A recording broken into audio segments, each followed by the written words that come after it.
चंद्रपूरचा म्हणावा ना तसा विकास नाही झालाय.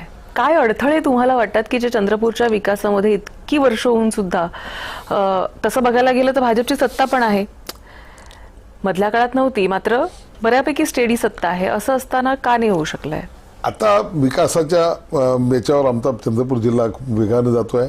माननीय देवेंद्रजी फडणवीस मुख्यमंत्री झाल्यापासून मागच्या टर्ममध्ये सुद्धा आणि आता या टर्ममध्ये सुद्धा मोठ्या प्रमाणामध्ये जे आवश्यक असलेले प्रकल्प हे सगळे या ठिकाणी होतो आहे आणि निश्चितपणे तुम्हाला काहीच वर्षामध्ये हे चित्र बदललेलं दिसेल. चंद्रपूर जिल्हा तसा संपन्न जिल्हा आहे सर्वच बाबतीनं. भौगोलिकदृष्ट्याही सेंट्रल भारताच्या मध्यभागी आहे. पाणी आमच्याजवळ, मिनरल्स आहे, वाईल्ड लाईफ आहे, जंगल आहे, सर्व आहे. तेवढं असतानाही ज्या एक व्हिजन ठेवून त्याचा विकास करण्याची आवश्यकता होती ते मात्र आमच्याकडून होताना दिसलं नाही. परंतु आता पुढच्या काळामध्ये निश्चितपणे चंद्रपूर जिल्हा हा महाराष्ट्राच्या बरोबरीनं तुम्हाला दिसेल असा मला विश्वास आहे.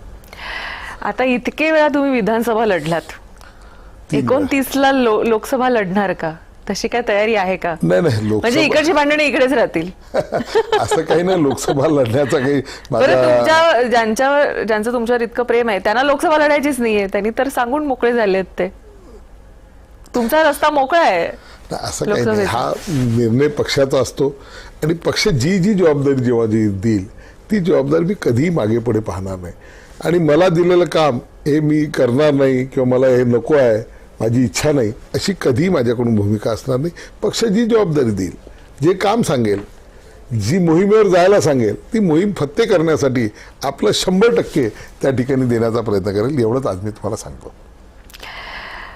पण कधी असं वाटलं, आता तुम्ही जसं मी म्हटलं की खरं तर ही निवडणूक अतिशय कठीण होती, तुम्ही ती क्रॅक केलीत, वेळप्रसंगी काँग्रेसशीही बोललात, तिकडे पण सेटिंग केलीत. मुनगंटीवारांकडे सेटिंग होत नाहीये का तुमची?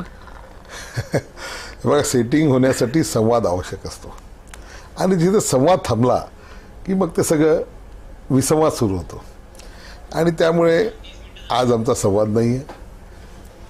भविष्यात होईल चांगलंच, लेट्स होप. बरं, इथं देखील आम्ही बघितलं की तुम्ही मुंबईत आलात, हां, पण तुमच्या आधी त्यांनी बाजी मारली, हां, मुंबईत येऊन थेट वर्षा गाठलं. असं दरवेळी कशी तुम्ही, हा इथं स्पर्धा चालू आहे? नाही, असं काही नाही आहे.